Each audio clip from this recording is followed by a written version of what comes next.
joining me on the small podcast. I hear the other people talk about the big podcast. This would be the small podcast at this point. We got Mike Renner and Anthony Treash. Guys, thanks for tuning in. We're sitting here as we're recording this. It's about 3:30 or so, and about 3:11 to be exact. So a lot of action here at the end of the trade deadline, and this is always an interesting time because we have so many teams that have just jumped off to great starts this season, and they have to be thinking, hey, this could be our year, right? I mean, for Von Miller to go to the Rams, give up a second and a third, clearly that is the Rams saying we're trying to win a home Super Bowl this year. Yeah, I thought that could have started an arms race in the NFC because obviously the Rams are in a tier with Cowboys, Bucks, probably the Packers as well, at the top of the NFC, that they make a play like that for a guy like Von Miller, who is still, even in his advanced age, even at 32 years old, still a difference maker. I thought that could spur the Packers or someone or the Bucks to make a move, whoever it may be, to get another impact player on their rosters. But I'm not sure we're seeing that come to fruition. A lot of that being because these guys are kind of strapped for cap space, but a lot of that also being that the Rams are in a unique spot that they have no problem mortgaging their draft picks. That is their strategy. That is not everyone else's, though, strategy in the NFC. But I do feel like, from a rumor perspective, that it feels a little bit more drama-packed than normal. At least over the last few years, it just keeps building and building and building. Personally, I kind of like what the Rams do. I mean, they're going all in, trying to win a Super Bowl, and you see, a lot of these other, defensive linemen playing alongside Aaron Donald really benefit from the impact that he has on the interior there. All that focus goes to them. They get a lot of cleanup and unblocked pressure there. So, I think it's going to be, a good situation for both parties involved. But, as far as the trade deadline as a whole, it's a lot more rumor filled than normal. If we are talking about like actual return on investment, though, it's a terrible trade to get a half year of Von Miller for a second and a third rounder. It is terrible, like long-term ROI, but they could give a damn at this point. They're in for it this year to win this Super Bowl. It's interesting. I was reading some of the articles about LA in general, whether it be the Dodgers or the Lakers or now the Rams, that there's an expectation based on what happened with that whole Dodgers ownership fiasco, where basically the guy admitted at some point in depositions or something that he was kind of going, oh, if we're just good enough to win the division, our fans will stay happy. But he was trying to bleed money out of the teams, And so now it's like every LA team has this obligation to just go all in every single year, give it a shot. And why not? Why not? I think Kansas City doing a little bit of that with Melvin Ingram as well, coming over from the Pittsburgh Steelers, because they really just have not come up with an answer with the pass rush. That one blew me away, that he only went for a 6th-round pick, because Melvin Ingram, everyone and their mother wants pass rush. Like, edge rush is the hottest commodity. No one could not use more of it. And when he was on the field this year, he was one of the best in the NFL. 82.1 pass rushing grade. He had a better pass rushing grade than Von Miller did, and is about the same age as Von Miller, but he was incredibly productive for the Steelers. Obviously fell out of favor because they wanted Alex Highsmith. They wanted the guy they drafted to develop, but I think they could have gotten a comparable player to Von Miller right now. And it's obviously the weak link of this Kansas City Chiefs defense. It has been even since last year, to where they only got you only had to use a 6th-rounder for him. That was a great value deal that I would have made in a heartbeat if I was the Chiefs.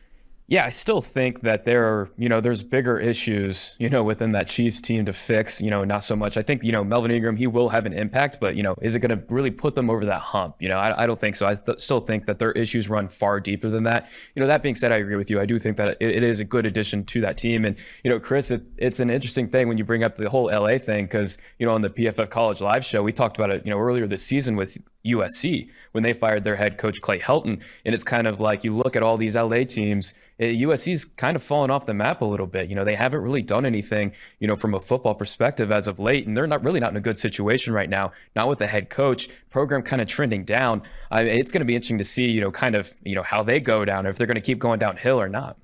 In LA, you can lose fans quickly. They got a lot of other options out there. If you're not a good football team, fans aren't going to waste their time going to the stadium. They got a lot of other things they can be doing.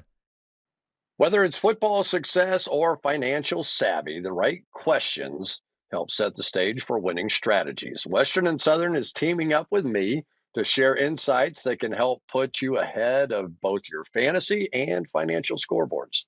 You want to hear about my old playing days, and really, who doesn't? Not even anybody in my family does. Or behind the scenes with Al Michaels on Sunday Night Football. How about a need to know for both your financial future and fantasy football? Whatever you need, we are going to provide the answers, and now you can ask about either one.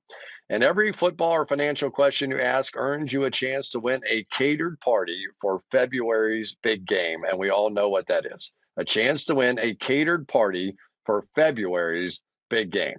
I'll be calling that big game. Check out the Cris Collinsworth Podcast and Western and Southern's Instagram for the answers to all the best questions each week. This week, the question is, would you rather have elite pass rush or elite coverage? It's a very good question, one that we debate often at PFF. And here's a little bit of my take. I think that no matter what, you have to have 4 good coverage guys. That in the league right now, if you have 2 or you even have 3, they can isolate the other guy and make you pay. As far as the pass rush is concerned, sometimes a single guy can have a bigger impact than a single guy in coverage. This is a very tough call because obviously a single cornerback can also take away the other team's top wide receiver. But I think that you're better off going for depth in the secondary and better off going for the single guy in pass rush. But that'll stir the hornet's nest within PFF. There you go. So anyway, submit your questions at westernsouthern.com/askCris. And Chris is only CRIS, no H. One more time, that is westernsouthern.com/askCris. If you're watching on YouTube, check out the link in the description below. Remember, with Western and Southern, you can rest assured on game day. Yeah, the other one, just to make a hard out on this one now, and we don't know because we still have another 30 minutes till the end of this, and maybe we'll have to adjust on the tail end of it. But as of right now, the Miami Dolphins saying they are out of the Deshaun Watson sweepstakes here. And, of course, we have all the massage therapists and the sexual assault and all the different charges that go with it. Apparently, from what I was reading, the Texans upped the price when rumors started to get out that Deshaun Watson was about to settle all of those claims against him, which would have sort of opened the door for at least the NFL to come in and go, okay, here is your punishment, and here's what it's going to be. But now the Dolphins are saying everything's off, and you don't know if the upped price had anything to do with that or not.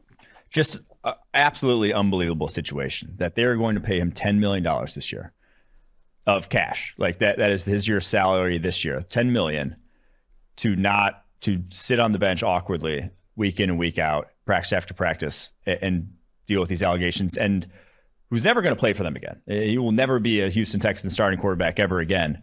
And to haggle over price then at that point, when you're the worst team in the NFL, have one of the worst rosters, could use picks tomorrow, could use any help you can get in rebuilding this, and to then be wishy-washy over the price at this point is honestly, I didn't think the looks could get worse for the Houston Texans, but they seemingly are every new story that leaks here. Yeah, I mean, I thought that when I heard that report, I thought it was fake for a second, because I could not believe, to get to that point and, really kind of get disgruntled over the price. Like I actually went a little bit more. And, at that point, it's just, take what you can get, cut the losses, and, look towards the future. Start this new thing with David Coley, build a new culture in place, and start to get some young talent in there, get some picks back. It's really just kind of an eye-popping, hard-to-believe situation. I'll believe it when I see it. If this thing makes it past 4 o'clock, I'm with you guys. I think it's going to be stunning. One of the interesting commentaries that I read this weekend was about the Washington football team. And I know I haven't prepped you guys with anything. I just sort of get things that catch my eye and I just throw them at you guys. But the quarterback situation there. And Washington clearly made a conscious decision to not go after a quarterback this year. They had Ryan Fitzpatrick. They signed him. They had Tyler Heineke, who played well in the playoffs at the end of the year. But the conversation going around Washington right now is the delay in building the next quarterback, the delay of either drafting or signing a guy that could take your franchise where you're trying to go, and playing this middle game at the quarterback position is just always going to turn out this way. Yeah, I think it was obviously, even in retrospect, looks even worse with how Mac Jones is playing, because they were in very easy striking distance of getting Mac Jones, leapfrogging the Patriots to select him, and stood pat and said Taylor Heinicke and Ryan Fitzpatrick. And I get that this was a team that still had flaws. Like, they were still a below 500 team, even though they made the playoffs last year. Like, it wasn't even one rookie quarterback isn't winning them the Super Bowl that they could have. There are always still going to be options at the quarterback position. But I think you're seeing with this team how fickle it is to say, we have this defense, we can just rely on this defense, because the one defense that has had a stretch of reliable play that you knew could lead you to Super Bowls over the past decade had 3 Hall of Famers on their back end in Seattle. Like, unless you have that, unless that is what you have on your roster, and they have some pretty darn good talent in that Washington roster, you can't rely on that year in and year out to take you to the promised land. So I think to sort of just say, no, this historically deep quarterback class, to take their name out of the running altogether. And I don't know if they attempted to trade whatnot, we'll probably never know, but to not make that play when they had this window of a bunch of good players on rookie deals, whether it's Terry McLaurin, Chase Young, Montez Sweat, at impact positions that they could then fill out this roster in free agency, to not also get the quarterback that's cheap too, is going to look back. We might look back on that and say it cost them a realistic shot at a Super Bowl. Yeah, and I mean, they did make the playoffs, but barely. I mean, that Week 17, Sunday night game, I mean, that's one that I'll always remember from the 2020 season, because there was just... Oh, me too. Yeah. Me too. I mean, with Jalen Hurts in there, getting pulled. I mean, it was just a very interesting situation. But not only that, it kind of looks bad with the way Mac Jones is playing. But, even though Justin Fields has been playing, not, up to snuff, we need to wait a few years before really evaluating these rookie quarterbacks. That's still a situation where, the Bears were behind them, a pick, and they traded up ahead of them to go get Justin Fields. Not even entertaining the thought, to even go up ahead of, New England. Minnesota was looking to go back. I mean, it was a very, head-scratching draft that I thought from Washington, and, kind of risking it all with Ryan Fitzpatrick and Taylor Heinicke. It was a big risk, and we're kind of seeing that this year with the way the college quarterbacks, the draft eligible ones are performing. It's been a very underwhelming group thus far. We thought a couple of these guys would, really take that next step forward to, clear top 3 lock status, but there's really been no guys that have done that. I will say, I want to switch over to a subject that impacts your generation, maybe more than mine. Oof, we're a decade apart here, Chris. We're 2 different generations here. No, no. But it is an interesting subject right now. It's post-Olympics, right? Now we have Calvin Ridley, who's taking a break for mental health. Lane Johnson, that same situation. We're seeing more and more. Cole Beasley had his best game of the year after he sort of canceled out on social media, and because he was getting pounded over the vaccination and he didn't want to do it, and all of a sudden he plays his best game. He wakes up the Buffalo Bills in the second half of that game last week and does well. This is something new, right? We really have not experienced, at least to my knowledge, in years gone by, these sort of mental health breaks for professional athletes the way that we're seeing right now. And you just can't help but wonder how much social media and the constant pounding, if you're willing to engage in it, that these guys are going to hear. I don't care if you're Patrick Mahomes. I guarantee you Patrick Mahomes on social media right now is probably taking a beating, saying he's not the player he was, and all the different things go with it. What's your guys' take on what's been happening here? Yeah, I think social media is a massive part of, that Simone Biles literally came out and said that. Like, she sees every criticism or sees every expectation that is set of you.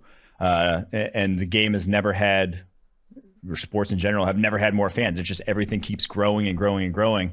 And so when you are on that stage, you hear you're the greatest, you're the greatest, you're the greatest. And then once you're not the greatest, you hear you're the worst, you're the worst, you're the worst. And so it has to be before that you could, you didn't have a cell phone. Before you didn't have a cell phone, you could be in your own world and never hear, like, you didn't have to pick up a newspaper. You didn't have to turn on a TV. Now everyone has to pick up their cell phone. It is ubiquitous. Or if you don't, someone's texting it to one of your friends. So you're hearing that criticism, and no one, and the biggest thing is no one wants to hear criticism or like the criticism that is from outside world of people not in your world should not matter to you. Like, it truthfully shouldn't. Like you should be able to control and have your bubble of what you care about. But it is when that starts seeping in and you do care about those other things, you do care about what other people said, then that's going to affect you mentally. And that's a struggle that everyone, I don't blame any of these guys, whether it's Calvin Ridley, whether it's Lane Johnson, for taking these breaks, for trying to separate, or the guys who, delete social media during the season and whatnot, because it is unhealthy. It truthfully is. If you are on that, there are very few benefits for you if you're a professional athlete. Yeah, I mean, I'm right there with you. I 100% support the idea. And, even when, some of these players, they're at their top of their game, right? You are the star. You're a Super Bowl champion. There's still going to be somebody, that's trying to bring you down. There's always going to be negative words out there, being said and written, on social media, on the internet in general. And it's going to be tough for anybody. I don't think, there's a single person out there that would not get, affected by, negative comments about them and how they are, as a person, as an individual, with the others not knowing who they truly are. So it's an interesting thing, really going on. And, I think we're starting to see it become a little bit more, common as far as athletes getting off of social media for that reason. I mean, we're starting to see some returns of the flip phones, and I'm right there with you. If I could, I would. Some days I feel like it, but I'm right there with you. I support the process because it can be tough sometimes looking at some of those harsh words being written, on the internet. Because, like I said, I don't think it could be anybody. Tom Brady, even him, the greatest of all time, arguably. There's still going to be negative words written, about them on the internet. What's so funny is, even for me, and you'd think I'd be immune to it at this point. I did talk radio for 10 years. I've been on national television for the better part of my life. I know what comes with the job, right? I know it. But there are a couple of those push comments that do sneak through. And inevitably, at the end of the game, as soon as you go, hey, that game went pretty well, man. You open up your phone, bam, bam, bam, bam, bam. It's like, oh, you hate the Cowboys, or, you hate the Vikings, or whatever the case may be. And I literally just have to, I almost jump off of it. I'm almost like if I had a flip phone, I would just flip it down, because it's not healthy. Yeah. I mean, I can remember, God, some of the conversations I've had. Colin Kaepernick is always the one that comes to mind first and foremost for me. Was like, he just drank in all the hate. Like, he thought he could feed off of that. But I don't know that anybody can feed off of that. I mean, you can say that, but I just don't think that from a mental health standpoint, anybody can take what the quarterbacks in this league, or broadcasters for that matter in this league, are going to take on a daily basis. Like, you better protect yourself a little bit. 100%. It's like, if you live off, even if you're living off the good, even if you're going and searching out, say the good things people say about you, as soon as you let that impact you, even the good, the bad will then also impact you. Like, you are caring about something that you have no control over. And so I think that's the biggest thing, is like, control what you can control, and you cannot control the public opinion about you. You cannot control what's being written and said about you, because you can give a flawless performance. Chris, you can call a perfect Sunday Night Football game and someone will hate it just because it's you. And that's just something that you have to dissociate from as a human being if you're going to live a happy life. Shit. No, after 30 years, I pretty much know I'll never call him. If I talk for 3 hours, something stupid's coming out. That's just a given. There's just no way around. Maybe like a no-hitter, you walk a couple guys, but you still got the job done. One of those, maybe. Yeah, I'm just accepting reality right now for that point. There are so many news stories to talk about here. Derrick Henry now with the foot surgery. I mean, it really right now the Tennessee Titans the number 1 seed, right, in the AFC, and so he's out at least until the playoffs is what the assumption is with the foot surgery. Had it today. Apparently everything went well. Adrian Peterson comes in. There's really not another guy on this team. Now, I understand the theory of Adrian Peterson. You go from this pound, good back, just slamming it in there with Derrick Henry, and they built this whole offense around it. But Adrian Peterson, yeah, he was pretty good last year out of football. Can he do that? Do you feel like that's going to happen, or should Tennessee be in the market for somebody right now? I just think there's absolutely zero chance he does that.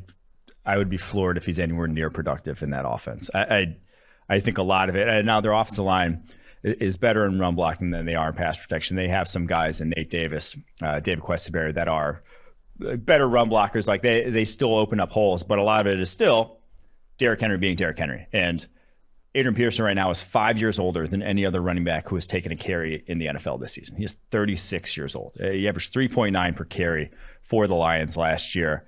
Hasn't averaged over 4.3 since 2015. Now, it's an anomaly that he's even on a football field. He was a physical freak in his heyday. He still is probably better than some other NFL running backs out there, but this guy is not going to be able to replicate Henry. So you kind of have this cool scenario, the ultimate, do running backs matter? You have the ultimate litmus test here with one half a season with Derrick Henry running at a high level, leading the league in rushing, and now one half the season with Adrian Peterson, probably about, go from as good as it gets as pure runner to as bad as it gets in the NFL right now as a pure runner. And you're going to see what the effect that has on Ryan Tannehill and this passing offense. Because they still have A.J. Brown and Julio Jones. They still have options. Like, it still could be good there, but it's really going to say how much our defense is really having to account for that threat of Derrick Henry. And we'll get to see that. Yeah. I can't go out and tell you because Derrick Henry is a different dude. Like, it really is. Yeah, I mean, you took the words right out of my mouth. I mean, we're talking about the best pure ball carrier in the entire NFL. I mean, going back to that Monday Night Football game a couple of weeks ago, that one run, that big, long touchdown run he had where he just, that burst he accelerated through, my jaw dropped. And you don't see that very, very often. And then you look at Adrian Peterson, one of the lowest graded running backs of 2020 with the Detroit Lions. I do think that we will clearly see an impact there. Running backs, they're not the most valuable position on the field, but, if you're going to look at the most valuable runner, it's Derrick Henry. And you're going to the opposite end of the spectrum there. So it's going to be on Ryan Tannehill in that passing attack to really kind of step up and, do their job and do their part, because it's been kind of spotty this season from there.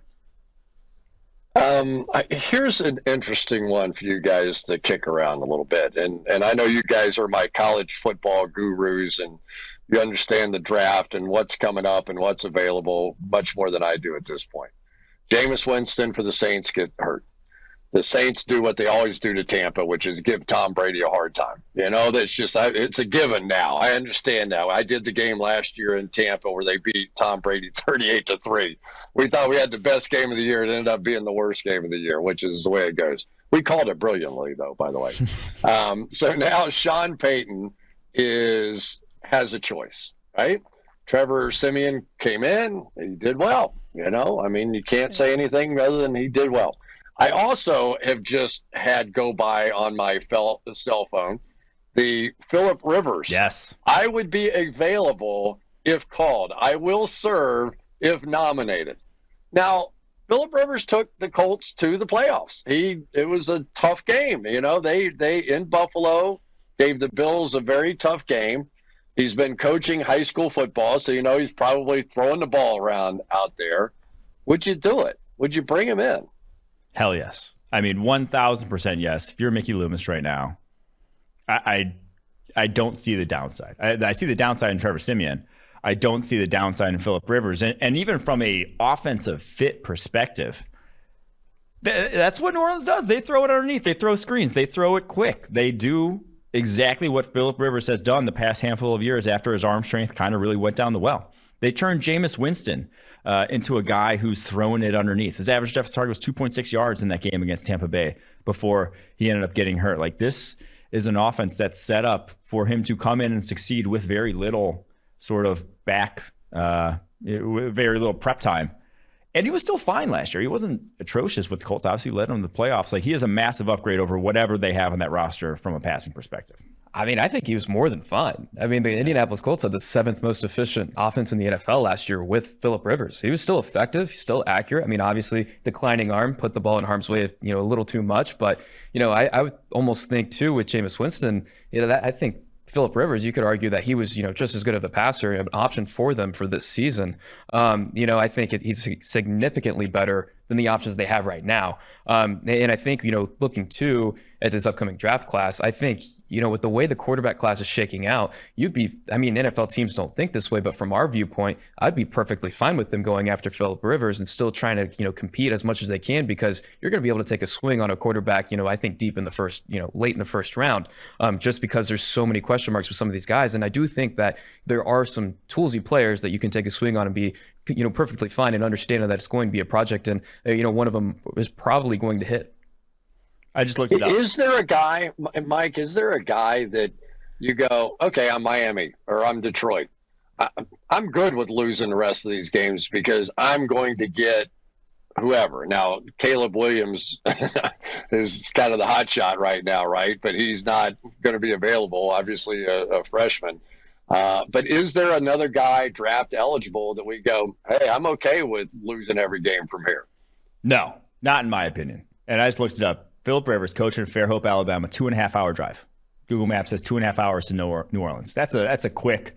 You can make that trip still today. So I would love that. But in this draft coming up, I truthfully like the quarterback class. Because I would like to draft a quarterback somewhere between 20 and 32. I would love to pick one of those guys there, because from a physical tools standpoint, these guys they're not like Josh Rosen. They're not like Mason Rudolph. They're not Cody Kessler. These guys have wheels. You got Matt Corral, Sam Howell, Malik Willis. I think they're the top 3 leading rushers at the quarterback position in college football right now. They all can throw it 70-plus yards through the air. They all have wheels. They all have cannons.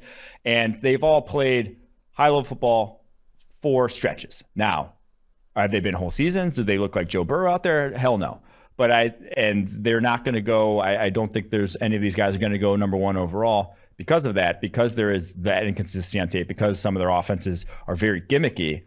But I would love to try to develop one of these guys because they are all very physically gifted. Some of these guys that are going to go in the first round. So I don't think it's a disaster of a quarterback class. But if you're telling me I can have Tavon Thibodeau, who looks like damn near Myles Garrett clone, the way he's been playing at Oregon this year, or I can kind of take a shot at one of these quarterbacks in this class, I'll just take Tavon Thibodeau and use my second rounder on whoever falls there, because I don't think the difference between quarterback 1 and maybe quarterback 5 on the PFF draft board right now is all that much.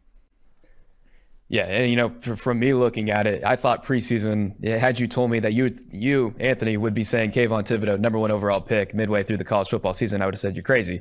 But here I am, and I agree with that, because it's been completely unexpected, some of the quarterback play we've seen, but the tools. You can definitely see the flashes week in and week out. Malik Willis at Liberty, it's been very volatile. But you have Sam Howell too in a far lesser situation, a lot of inexperienced true freshmen out there. Matt Corral, of course, you have the offense by design, and also a lot of injuries within that team too. That doesn't really put them in a favorable spot in some instances. So, it's going to be interesting. And even Spencer Rattler too, the consensus number 1 guy, is he going to enter the NFL draft or is he going to return to college and go into the transfer portal? I mean, we're still talking about a guy, there's a reason why he was getting mocked first overall by, everybody, is because his arm talent is in that rare category. It's just kind of, getting more discipline within his game, understanding when and when not to take, the deep ball. Kind of something we've seen, with Patrick Mahomes at the NFL. That was a big issue with Spencer Rattler at Oklahoma, but a little bit more severe with Spencer Rattler. So, it's going to be interesting to see what happens. But,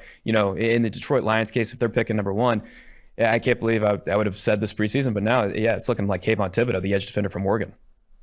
All right, here I'm putting you guys on the spot right now. We're redrafting first-round quarterbacks from last year, right? We've got Trevor Lawrence, who not so good so far, but flashes. I've seen him. I watched the game against the Bengals. I mean, he clearly with his legs can make plays. He can throw it. Zach Wilson, we don't even know if he's going to be the starting quarterback after what Mike White did to my beloved Bengals this past weekend with that phenomenal show there. That one broke my heart. By the way, that was the worst call of all time on Mike Hilton. Yeah, lowering his head. And that was ridiculous. Sometimes there are some things that should go to New York, and they should just call back into the referee's headset and go, that was stupid. Change it. Just fix it right now. They should have a ref in the booth that reviews the refs. The way they can do those quick reviews on out-of-bounds stuff that they obviously get wrong. Get the ref in the booth reviewing the refs, being like, hey, that flag was stupid. I saw one replay. I could tell you that. That is a very easy response. Just a booth ref who can then also make flags where it's like, hey, that was obviously pass interference. I just saw it. I'm going to throw the flag right there. I think that is a common sense answer to the problem that obviously cost the Bengals a chance of winning that game. Yeah, I mean, Sky Judge, you got to incorporate that. But, speaking of Mike White, one of my favorite stats I've found while going through our database, our big database here at PFF, Mike White had the third most passing yards on short throws in the last decade. The only other two quarterbacks ahead of him, also in a Shanahan-type style offense, both backup quarterbacks. I thought that was pretty interesting there. He had 311 yards on throws, 9 yards less downfield. That was more of the, one of the games that I did not think I was going to be glued to this past weekend, but my eyes were peeled on that one, that's for sure. I wanted to peel my eyes off my head by watching that game. Trey Lance in San Francisco got his chance against Arizona. They ran him 16 times, did not look like any kind of world beater out there. Justin Fields, flashes, right? We saw the incredible run. He's had flashes in the passing game, but still very much like a rookie. Mac Jones, now you've got to say that it looks like the Patriots are sort of back in the hunt. We get Mike Tomlin, we get Bill Belichick, great coaches after the first month of the season tend to start taking over, and no matter who they're playing with, they're going to do okay. So are we now going, Mac Jones should have been the first overall pick or second pick or whatever, or is it just that we've got coaches coaching these guys that do a better job? No, I think Mac Jones went to the perfect situation. I do think there are teams that are regretting passing on Mac Jones that I think would like a do-over and very obviously would through 8 weeks. But I think if Mac Jones goes to Washington, he doesn't look as good as he did. If he goes to Chicago, he quite obviously doesn't look as good as he has so far this season because he's played behind. Now they have had some offensive line injuries, but still played behind a very good offensive line, is not asked to do as much. But he is still been the most impressive of the rookie quarterbacks. If I were redrafting how about him, San Francisco, Mike? How about if he landed number 3? Because right now Jimmy Garoppolo is turned into Justin Fields. He outran Justin Fields in the game the other day. Do you see Trey Lance as being the guy there in San Francisco? Going for this season, no. And I said that when he was drafted. It was not for the season. And you don't keep Jimmy G around if he was going to be, if you thought he was going to be a guy this season, because Jimmy G's cost them like $22 million this year. You roll that cap space over and say we're going to play for 2022, or at least use it in this year and sign some free agents, sign some guys that you could have gone after. So I don't think that was ever the play. To me, he looks very much, and obviously I'm not going to put this developmental curve on him, but he looks like Josh Allen did as a rookie, where it's just like this guy played low-level college football and only one game in the past year and a half or whatever going into the season, played low-level college football and has some accuracy and some footwork issues to work out. Like, that's what it looks like to me. He's uber talented, but you never thought he was going to come in day one and look like Mac Jones's look this year. He has some interesting movement with that arm too. It's not a quick release at this point. They've got a little work to do. Yeah, and that was on his tape at obviously North Dakota State as well. Like, he has a little bit of a hitch, but he also can throw it as far as pretty much anyone in the NFL. So that's kind of what you take with guys like that, and he can throw it from outside the pocket too. And I do think that his rushing ability, once the rest is there, is the game changer, is why they drafted him, is that all of a sudden you can take this Shanahan rushing offense that's a top 5 pretty much every single year without the threat at the quarterback position and take it into what he did with RG3. And that is just such a comprehensive and such a big sort of weapon that opposing defenses have to deal with, that's what takes you over the top. The Jimmy G's can get you into the vicinity. The Mac Joneses can get you in the vicinity. They went for Trey Lance because of that. So to say I would, do you think they made a mistake right now? With the way Mac Jones has played this year, I wouldn't say that it's like 100% I would do over and do Mac Jones. No, I still do think that the sort of upshot of what Trey Lance could be and what he brings to the table is just stay the course, and that's what you wanted. Yeah, I mean, patience is key, right? Because, I think out of all the articles we published out on PFF.com, my favorite one has been from one of our R&D guys, Timo Riske, one of the smartest guys I've ever talked to. He wrote before the 2020 season, how much does rookie performance, go, how much does it, predict later years, right? And he found that the output of a rookie is significantly less predictive than in later years, performance that is, especially at quarterback. It's best to wait after year 2 to make a definitive judgment on whether or not a team got it right or wrong. What Josh Allen did, with his third year breakout, fixing the accuracy, that's really, really rare. I mean, you talk to coaches all the time. They say, accuracy is something that you don't really want to develop. I've even heard some college coaches say, when I'm going out and recruiting guys from high school, if they're not accurate, I don't want them, because at this level, if you don't, you either have it or you don't. It's really, really difficult to kind of fix that. And so, I think Mike knows this. I was very big in the camp that, I liked Mac Jones a little bit more than Trey Lance. And I thought he was quarterback 4 in that class. And really, I thought, if I was the Carolina Panthers or Denver Broncos, I wouldn't let him slide past me, because I thought what he did at Alabama, he's a high level processor, very accurate with the ball, very timely. And, he's been pretty much that same player for the New England Patriots, very high floor player. And Drew Brees said something before the season too, that I couldn't have agreed more with. He's thought Mac Jones would be the best rookie quarterback, for this season, probably the best quarterback from this class for at least the short term. For the long term, it might be a little bit different story, because, he does have a capped ceiling.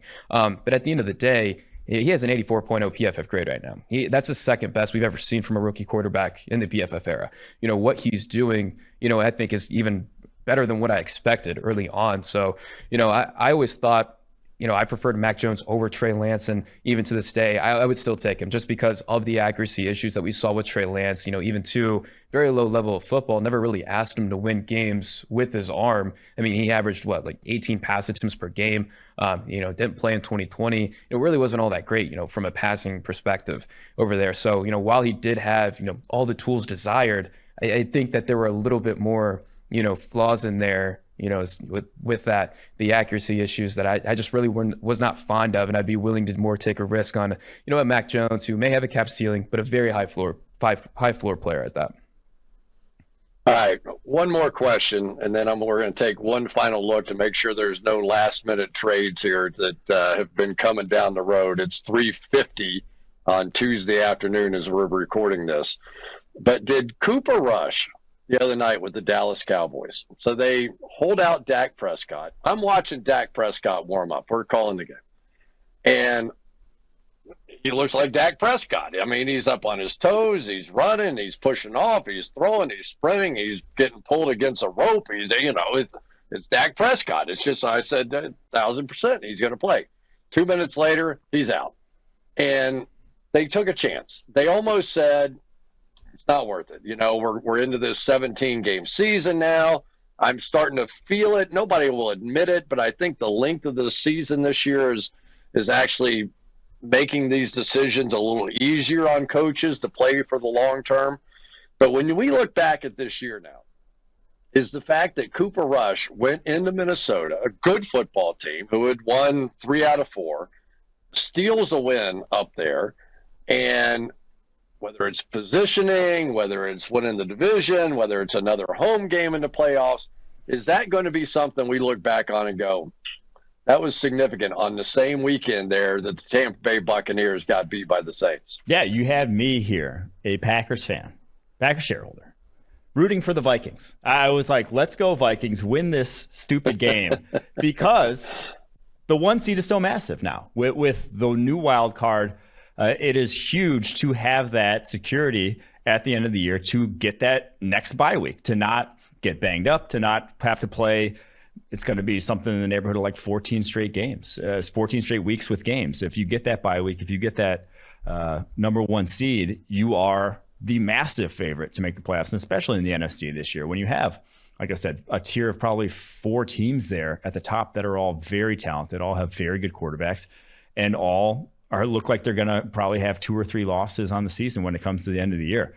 So this one was one that the Cowboys just have to be thanking their lucky stars for, not to make a star correlation there, but it's just incredible that they came away with that win, because the Vikings aren't a bad team by any means, but their defense to shut down Kirk Cousins' this offense, hats off to them and the sort of massive progression they've made from one of the worst defenses in the NFL last year.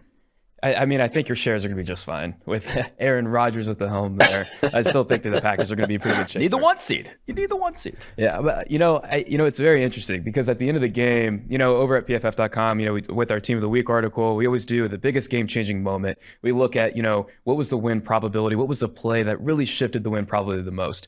And, this week it went to, at the end of the game, you had that Cooper rush, deep throw down the sideline to Amari Cooper. Yeah. Bashaud Breeland clanked right off his hands, and Amari Cooper bobbled it and ended up catching it. It was very instrumental in really setting up that game winner there.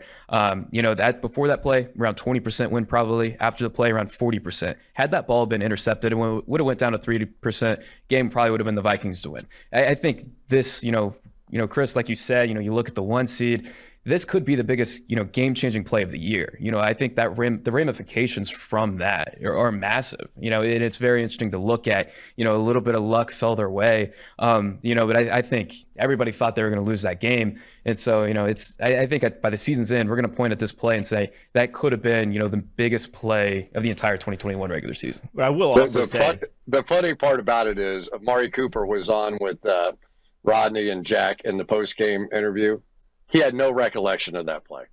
No kidding. Wow. They had to remind him of what happened on the play. He had no recollection of it. I will say that injury issue of staying healthy, not trying to rush guys back, making sure that it's, whether it's wild card, divisional round, championship round, that your team is healthy then is so much more important, because 17 games sort of cream's going to rise to the top. And with that 7th playoff spot, you can still make it into the playoffs.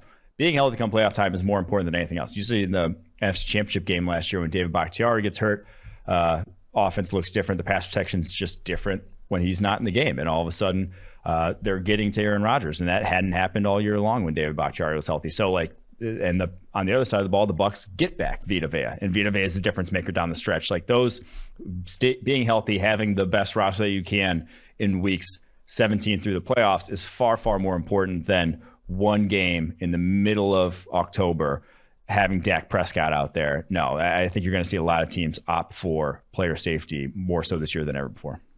The other part about the Cowboys is they're about to get some of these guys back along that defensive line. I mean, DeMarcus Lawrence alone has been their best defensive player for 4 or 5 years in a row. Tristan Hill, Neville Gallimore, Brett Urban, not all household names, but they have been playing with rookies inside there. I mean, Micah Parsons has been playing great, obviously. Odigizua, Bohanna, Chauncey Golston. Those are the guys they're winning with right now. And you've got to think that they're going to take that next step on the defensive side. Probably took it already in that game the other night. Well, I mean, with Micah Parsons blitzing, as well as Randy Gregory, who's a top 5 graded has a top 5 pass rushing grade among edge rushers, adding back in DeMarcus Lawrence, all of a sudden you go to a defensive line that is as formidable in terms of their third down packages as any I can think of in the NFL right now. That is going to be scary for opposing offenses when that was not the case last year. They didn't have anything resembling that in 2020. I mean, Randy Gregory, he's having a late career breakout. I mean, he's starting to piece it together. The way, he carries out his rush plan, paired with his tools, he has a 94.4 pass rush grade over his last 3 games, 19 pressures generated. I mean, that's like game wrecker type of status there. And even this past game too, one player in particular stood out. You had, Justin Hamilton on there, NFL journeyman, producing at elite level along the interior, for Dallas. I still think, they have so much room to even get better than where they're at right now. At some point in time, Randy Gregory figured it out off the field, whatever, because he came out a 235-pound stick at Nebraska. The guy looked like a wide receiver more so than he did defensive end. He is up to 255. He's listed at, looks bigger than that, has completely filled out, and is now actually winning with power, which was never the case early on in his career. So at some point, he said, "Oh, I am costing myself millions of dollars here with all the suspensions, all the off-field stuff," and got his head straight. And he is the talent everyone thought he was, coming out of Nebraska. We are T-minus 3 minutes and counting till the end of this trade deadline, and it does not look like Deshaun Watson. You didn't see the massive move? Laurent Duvernay-Tardif got traded to the Chiefs. Or got traded to the Jets. Or wait, where did he get traded to? To the Chiefs. He got traded to the Chiefs. Back to the Chiefs. Laurent Duvernay-Tardif, massive move. Chiefs get Daniel Brown, tight end. And Daniel Brown. Oh, wait. Okay. Laurent Duvernay-Tardif goes to the Jets. He was Daniel there. Brown to the Chiefs. Yes, I'm an idiot. And then the Jets. But where did he go? To the Jets. Did he go back to Canada to practice medicine? Where did he go? Jets to take probably Greg Van Roten's job. I'm just stunned. I mean, we may look back at this non-trade by the Texans as being one of the great mistakes. I mean, what happens after this year? I mean, who knows, right? Yeah, I mean, it just basically, I don't want to say it set the rebuild back another year, but I don't. The rebuild's not starting. The rebuild's still in. They still yet to hit the gas on it, I'll just say. Well, I mean, too. Yeah, I mean, again, going back to this quarterback class, I still think it was probably reset, another year, added on a year, tacked onto it, just because there's no slam dunk, atop this class, and they're going to still be in that situation too, come next April. Bizarre, and bizarre. Guys, you're the best. Thank you very much for taking a little time out as we rip through the issues of the NFL. I kind of like doing that. It's like feel like I'm back on my talk radio days. That was fun. Appreciate you guys, and we will see you on your respective shows. And it's always great having you on. For sure, boss. Thanks for having us on, bud. Yeah, thank you.